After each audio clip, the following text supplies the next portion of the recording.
Selamat berbahagia, selamat berjumpa kembali dengan Agus Mujiono. Dan hari ini saya ingin berbagi sesuatu kepada Bapak, Ibu, dan saudara-saudara, khususnya di dalam acara Mimbar Agama Kristen di TV Kebumen. Ibu Bapak yang berbahagia, yang saya kasihi dan saya hormati, saya percaya bahwa kita hidup harus terus bergerak. Bergerak menuju sesuatu yang harus kita capai. Bergerak menuju sesuatu yang harus kita pastikan bahwa gerakan kita, perjalanan kita merupakan perjalanan yang diharapkan, yaitu keberhasilan. Setuju ya? Kalau kita hidup dalam perjalanan dengan penuh semangat, yang penuh sukacita, dan tentunya itu akan mempengaruhi seluruh eksistensi kehidupan kita. Ketika ada satu semangat, bergerak, bergerak, dan bergerak. Ya, hari ini saya percaya bahwa kehidupan kekristenan kita juga harus bergerak menuju perjalanan yang membawa hidup kita makin hari makin indah. Hidup bersama dengan Tuhan. Mengalami kehidupan yang luar biasa bersama Tuhan. Walaupun kita tahu ada begitu banyak kesempatan, peluang, tantangan, kesulitan, hambatan, itu ada di depan kita. Tetapi kita harus terus bergerak, berjalan, dan perjalanan kita tentu akhirnya ada ujung-ujungnya. Saya percaya, nggak usah diminta. Semakin hari bertambah usia kita, bertambah kesempatan dan peluang, tapi juga bertambah usia kita untuk mendekati alam, kembali ke alam. Dengan kata lain, tanpa diminta, suatu hari kita akan berjumpa dengan Sang Pencipta. Pergunakan waktu yang ada, pergunakan waktu untuk kita menjalani perjalanan kehidupan, yang berarti perjalanan kehidupan yang penuh dengan semangat, perjalanan kehidupan yang optimis. Karena perjalanan kehidupan mau tidak mau harus kita lalui. Kita nggak bisa menjadi orang Kristen yang stagnan, menjadi orang yang tidak bergerak. Ciri-ciri yang tidak bergerak, ciri-ciri makhluk yang tidak bergerak adalah sakit. Sakit pun kadang-kadang masih bisa bergerak. Tapi total nggak bisa bergerak, itu adalah mayat. Kita masih hidup bukan? Masih bisa bergerak bukan? Dan marilah kesempatan kehidupan yang Tuhan masih izinkan untuk kita alami, yaitu mari kita bergerak dengan siapa kita mau bergerak. Tema hari ini adalah dengan siapa Anda berjalan. Saya mengharapkan Ibu Bapak ketika mungkin ada Alkitab di tangan Ibu ataupun gadget, handphone yang ada aplikasi Alkitab, bisa membuka di dalam Injil Lukas pasal 24 ayat 13 sampai dengan 35. Saya tidak akan membaca secara lengkap, tetapi saya akan membaca satu ayat saja, yaitu di ayat yang ke-31. Demikian bunyinya. Ketika itu, terbukalah mata mereka, dan mereka pun mengenal Dia, tetapi Ia lenyap dari tengah-tengah mereka. kisahnya. Ada dua murid Yesus yang waktu itu baru saja mengalami syok. Kenapa kok syok? Karena sebagai murid Yesus, dia tuh punya pengharapan. Yesus itu akan menjadi pemimpin politik, pemimpin pemerintahan yang akan menolong mereka, bangsa Israel, untuk lepas dari penjajahan Romawi. Dua orang ini adalah dua orang yang melihat bagaimana Yesus itu membuat mujizat. Orang yang lumpuh bisa berjalan, orang yang buta bisa melihat, bahkan orang mati hidup kembali. Mereka melihat. Tetapi apa yang mereka lihat adalah sesuatu pengenalan kepada Yesus yang sebatas itu saja. Apa yang dia lihat, yang masuk ke dalam pikirannya dia. Ibu bapak, pengenalan dengan siapa akan membuat satu pengaruh dalam kehidupan kita. Pengenalan kita lebih dekat dengan orang yang kita hormati, yang orang yang punya kuasa, orang yang punya power, kekuatan, maka itu akan memberikan pengaruh kepada kita. Tetapi dalam kisah ini, dua orang murid ini, ibu bapak, dia hanya melihat Yesus sang membuat mujizat saja, yang punya masa yang besar. Dia hanya sebatas melihat apa yang dia bisa lihat. Oleh karena itu, mereka sedang asik dalam perjalanan menuju ke kota Emmaus. Mereka tuh asik. Dari Yerusalem menuju ke kota Emmaus, mereka asik-asik apa? Ngerasani Yesus. Karena baru saja mereka melihat Yesus yang dia gadang-gadang, yang dia harapkan menjadi seorang tokoh yang bisa menjadi orang yang bisa menolong bangsanya, menjadi pemimpin bangsanya untuk melawan penjajahan Romawi. Kok mati di atas kayu salib. Mereka itu gimana ya? Mereka berdua berbincang-bincang dan kemudian sepanjang perjalanan dari Yerusalem itu mereka berbincang-bincang tentang apa yang dia lihat, pekerjaan-pekerjaan Yesus. Apa yang terjadi, saudara? Pada momen seperti itu, Yesus hadir. Mereka tanpa sadar ada kehadiran Yesus dan kemudian Yesus tanya kepada mereka, lu tuh ngomongin apa? Lagi ngomongin apa gitu kan. Terus dua murid ini ceritanya gini, masa lu nggak tahu? Masa lu nggak tahu? Ada peristiwa heboh. Apa itu? Bahasanya kira-kira seperti itu ya, saudara-saudara. Apa itu? Itu loh, Yesus yang luar biasa kekuasaannya. Ada orang yang lumpuh bisa berjalan, orang buta bisa melihat, orang sakit sembuh, bahkan orang mati bisa hidup lagi. Tapi mati. Kamu kehilangan pemimpin. Saudaraku, banyak orang Kristen, maaf ya, banyak orang Kristen yang hanya mengenal Yesus sang pembuat mujizat saja. Dan kemudian tidak mempercayai tentang kebangkitan Yesus.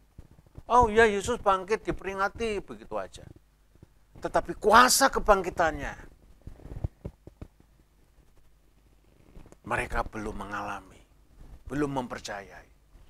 Dua orang yang berjalan ini menuju ke kota Emmaus ini, saudara. Dia hanya mengenal terbatas kepada apa yang dia lihat. Yesus membuat mujizat. Ya, aku lihat. Dan itu diperbincang-bincangkan. Hatinya kecewa. Pengenalan akan Yesus yang dangkal, Ibu Bapak, maaf, saya ulangi ya. Pengenalan Yesus yang dangkal, sebatas hanya Yesus sang penolong, Yesus sang penyembuh, Yesus yang memberkati, dan hanya sebatas itu saja, maka imannya stagnan. Imannya mandek. Padahal pengenalan akan Yesus sebagai Yesus yang bangkit, yang menang dari kematian, menang dari semua hukuman kutuk dosa dan kutuk maut. Pengenalan yang benar, yang utuh, itu membuat dia bisa berjalan dengan kekuatan yang luar biasa. Karena Yesus itu bangkit. Dengan siapa kita menjalani kehidupan hari demi hari? Apakah dengan kekuatan kita yang terbatas itu? Apakah dengan pengetahuan kita terhadap Yesus yang terbatas itu? Saudara, pengetahuan akan Yesus itu perlu ditingkatkan. Mengapa harus perlu ditingkatkan?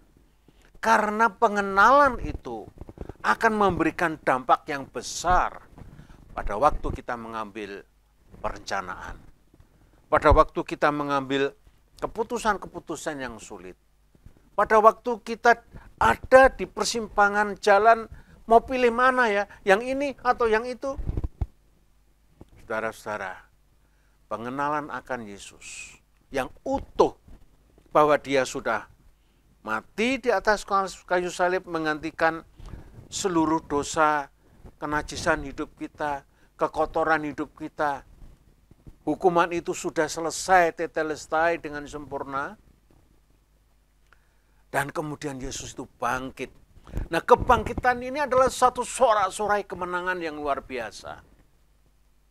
Ya, kebangkitan itu akan membuat kita itu wow, melejit. Karena apa? Kebangkitannya Yesus itu memberikan pengaruh yang besar.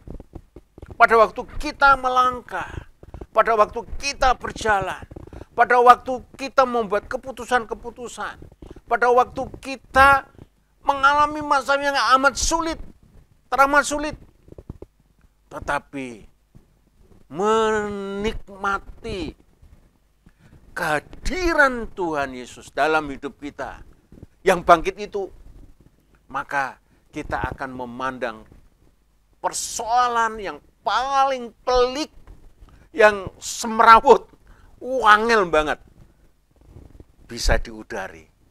Klik.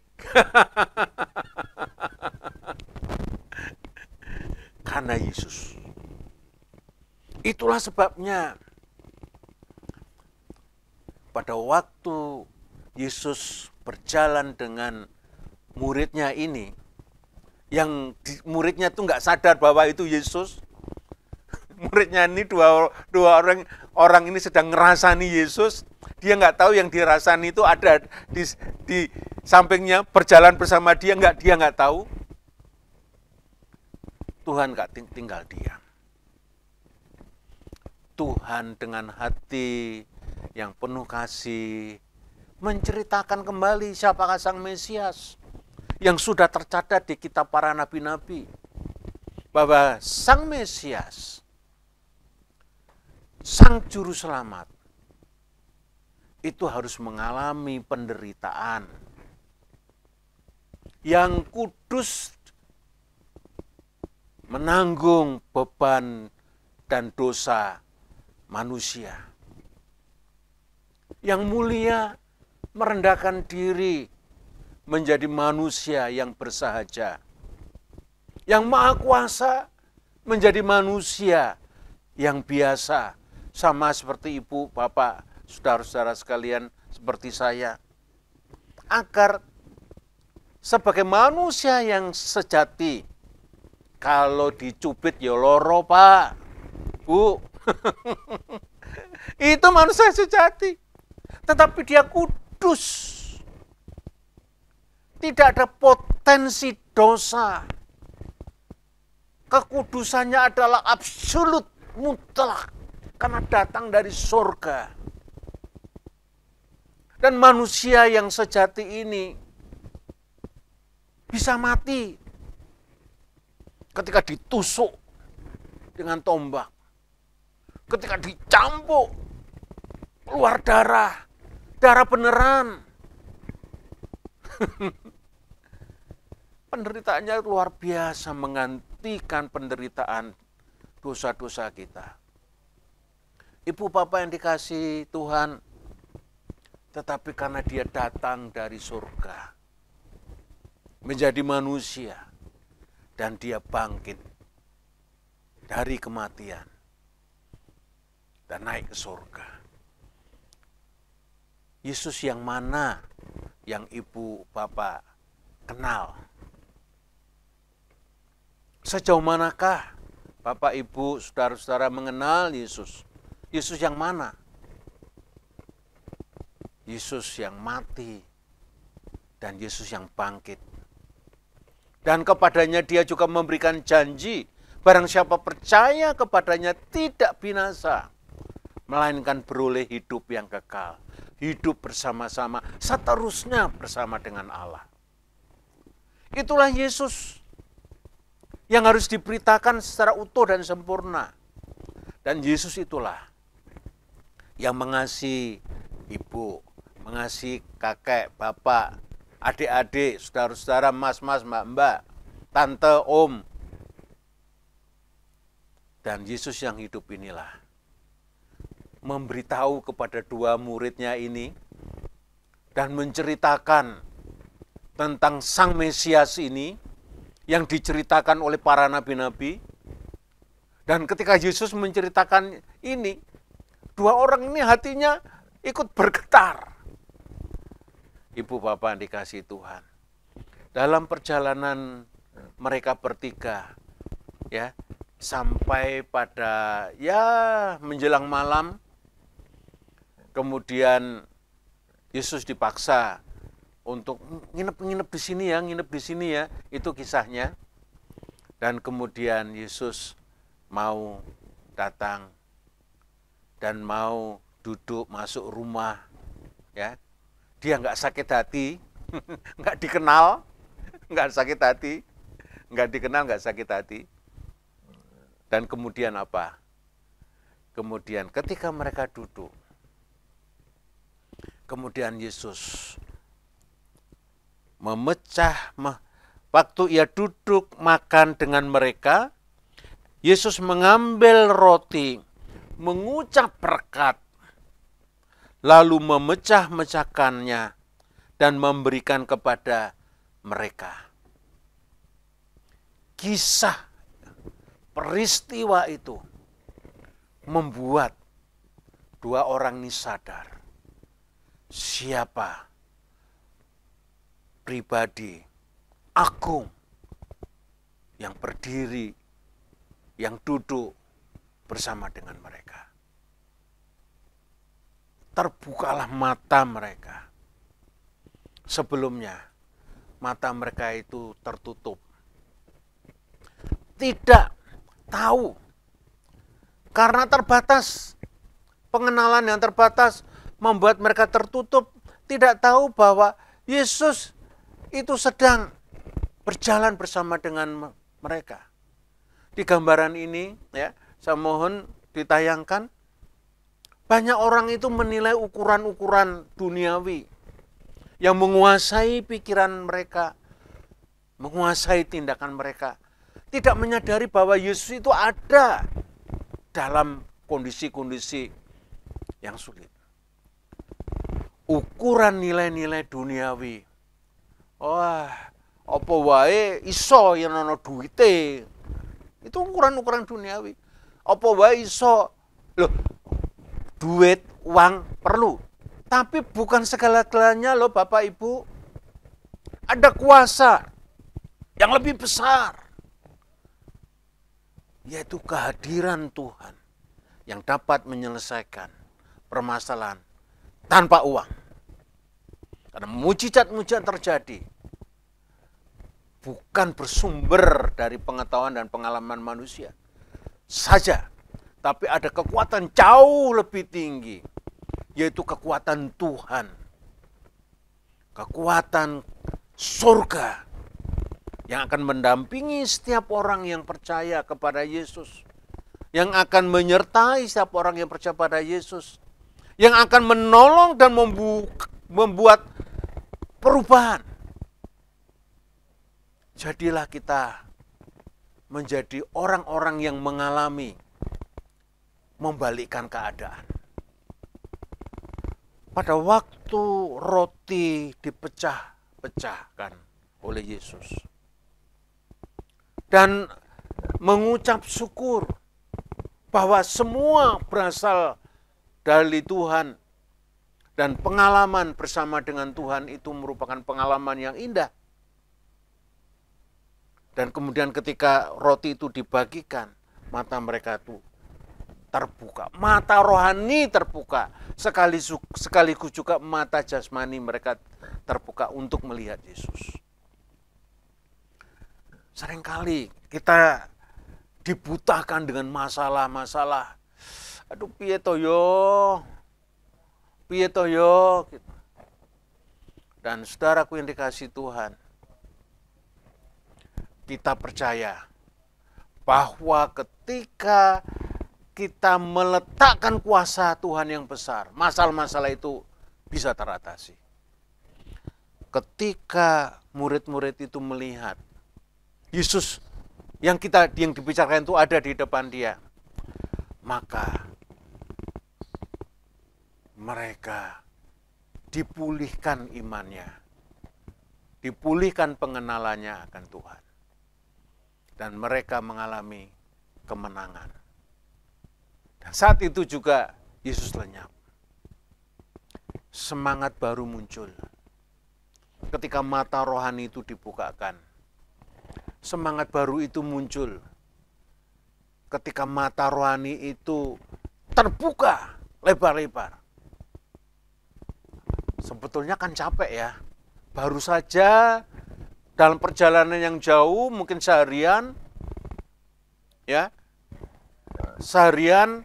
dan kemudian mereka melihat Yesus, seharusnya kan capek. Tapi semangat itu muncul, mereka kembali lagi ke Yerusalem dan berjumpa dengan para murid-muridnya.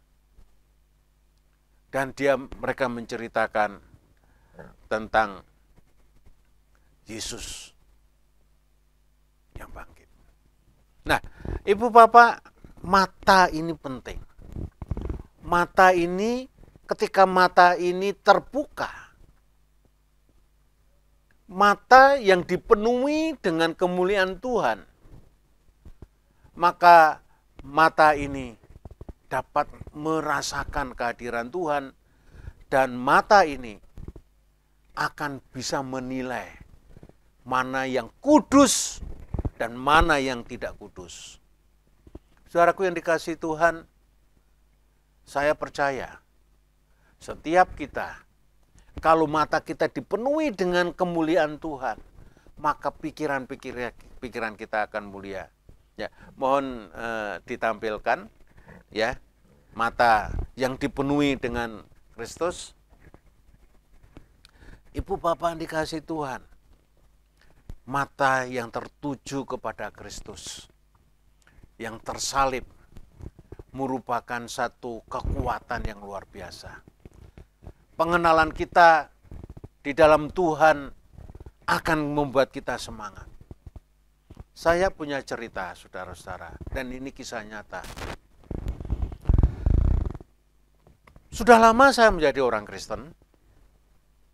Ya, saya lahir dari keluarga Kristen, dibesarkan dari keluarga Kristen, diajar dan dididik keluarga Kristen. Dan ketika saya berhasil dalam pekerjaan saya, anak bujang, Dan kemudian sebagai anak bujang, saya bisa beli mobil. Sebagai anak bujang, bisa membangun rumah untuk orang tua. Sebagai bujang, ada banyak penghasilan. Dan saya menjadi manusia yang sombong. Manusia yang, ini loh aku. Kesombongan. Bahwa aku bisa. Dan kesombongan itu membuat saya juga seringkali jatuh di dalam kehidupan dosa. Padahal saya juga rajin ke gereja. Bahkan melayani di dalam gereja. Satu kaki kiri saya berjalan di dalam kebenaran, satu kaki kanan saya berjalan di dalam dosa.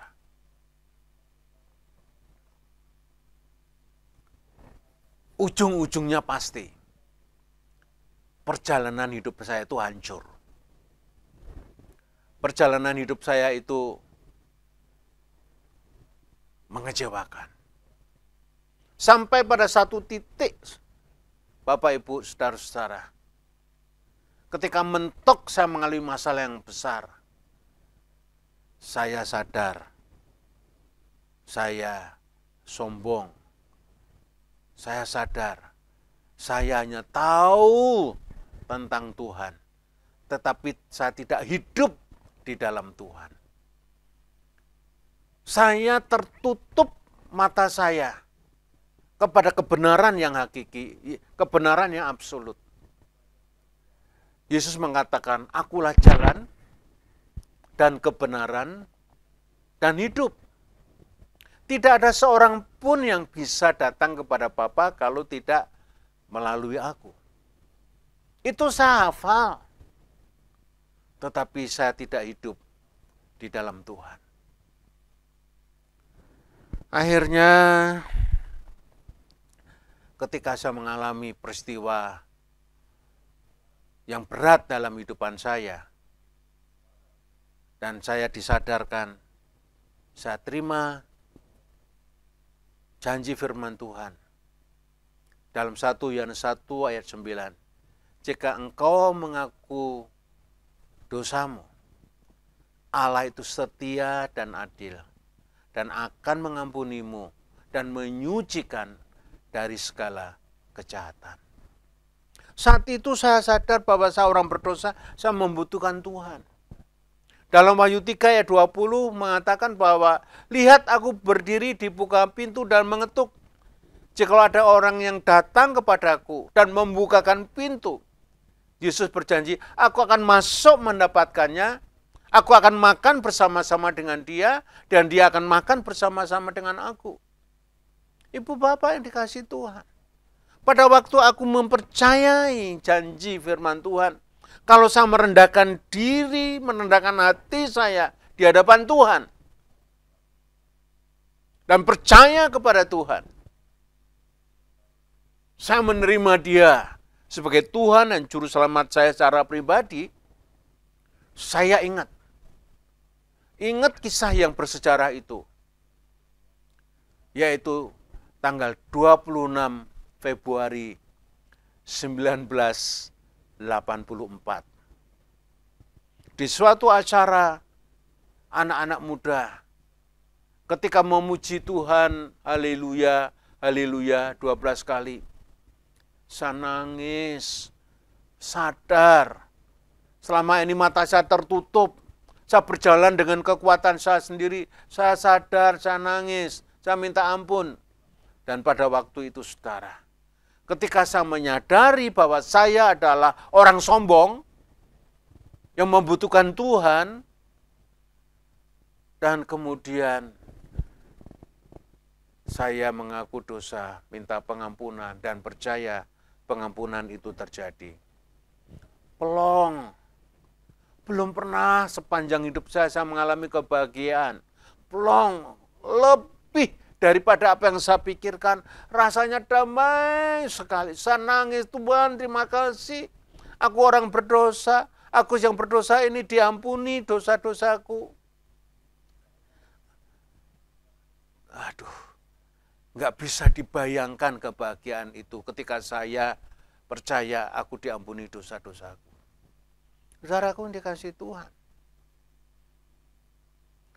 Kerinduan mata yang penuh dengan salib Kristus, penuh dengan pengorbanan dan kebangkitan Kristus, mata yang mengampuni dosa-dosa saya, dari mata di mana Yesus mati bagi dosa saya, menebus dosa saya, dan saya mengalami kebahagiaan yang luar biasa. Saat itu, ibu bapak yang dikasihi Tuhan, dalam persekutuan saya dengan Tuhan secara khusus, akhirnya 19 Maret 84, pada waktu saya saat teduh, jam 4:30 pagi, firman Tuhan mengatakan, engkau kupanggil sejak dari kandungan. Saat itu, mata saya sudah terbuka. Saya menerima panggilan itu. Saya mengambil keputusan untuk resign dari perusahaan farmasi, dan kemudian saya mengambil keputusan untuk melayani Tuhan. Jadi saya melayani Tuhan sejak umur 27 tahun sampai tahun ini, umur saya 68 tahun. Ibu bapak yang dikasihi Tuhan, ada begitu banyak perjalanan ketika bersama dengan Tuhan. Perjalanan kehidupan, naik dan turun, up and down, Tuhan itu setia menemani. Bahkan diizinkan untuk melihat perkara-perkara yang dahsyat, yang impossible, yang tidak mungkin. Tetapi saya melihat dan saya mengalami itu mungkin. Bukan karena kesalehan, bukan karena saya orang hebat, tetapi saya hanya memberitakan Injil. Ketika orang itu percaya kepada Injil Yesus, Injil yang hidup itu, ada orang kanker kandungan, ketika didoakan, orang itu menjadi sembuh. Ketika ada orang kanker paru-paru, mendengar Injil, imannya timbul, didoakan, orang itu menjadi sembuh. Saat ini masih hidup, dan itu 1995 loh. Peristiwa itu. Ada banyak kisah-kisah yang lain yang membuat saya tercengang. Ketika mau berjalan bersama dengan Tuhan, ibu bapak akan tercengang. Tercengang sekali. Amin. Tercengang sekali karena dia begitu dahsyat. Haleluya.